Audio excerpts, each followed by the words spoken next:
હું Jahangir Ashok, project coordinator 1962 કરુણા ambulance અને 10 ગામ દીઠ ફરતું પશુ દવાખાનું. આપણે સરકારશ્રીના ગુજરાત સરકારશ્રીના જે પશુપાલન ખાતા અને જીવીકેએમઆરઆઈ ને સંકલિત બોટાદ જિલ્લામાં અત્યારે ટોટલ 15 MVD ચાલે છે, મોબાઈલ વેટરનરી ડિસ્પેન્સરી, અને એક સિટી માટે કરુણા એનિમલ એમ્બ્યુલન્સ હોય અને બીજી જે 3 MVU છે મોબાઈલ વેટરનરી યુનિટ, જે કેન્દ્ર સરકાર દ્વારા આપણે અહીંયા આપેલી છે. ટોટલ બોટાદના જેટલા બી ગામ છે એ બધા જ આપણે 1962માં કવર થાય છે, જેમાં દરરોજની ઓછામાં ઓછી 7 થી 8 એમરજન્સી સેવાઓ અને દરરોજ 4 ગામનો રૂટ એ લોકોનો નિર્ધારિત હોય છે. એ ગામડાઓમાં આપણે જે સ્થળ ઉપર જે સ્થળ નક્કી કરેલા છે ત્યાં આપણે એમ્બ્યુલન્સ જાય છે અને ત્યાં ગાડી આપણે સેવા આપવામાં આવે છે.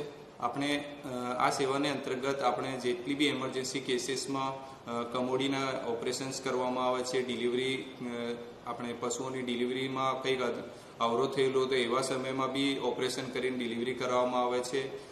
બીજી આફરાની જેવી એમરજન્સીસ હોય કે અત્યારે ચોમાસું આવવાનું છે, એવા કેસીસ વધવાના છે, જ્યાં આગળ આફરાની સિઝન એવી ચાલુ થશે કેસીસ, એમાં બી આપણે પૂરેપૂરી કમ્પ્લીટ સેવા આપીએ છીએ 1962.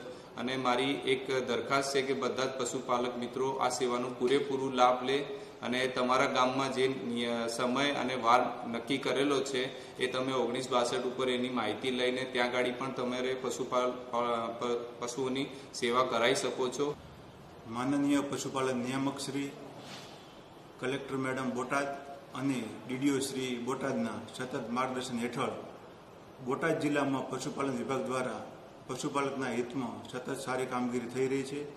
જેમાં બોટાદ પ્રોપરના ભૂરાભાઈ બોળિયા નામના પશુપાલકની ભેંસને કાનની બાજુમાં 5 કિલો જેવડી ગાંઠ થયેલી હતી, જે 1 વર્ષથી પીડાતી હતી, જેમણે 1962 10 ગામ દીઠ પશુ દવાખાનું સંપર્ક કરતા સફળ ઓપરેશન કરવામાં આવેલ છે.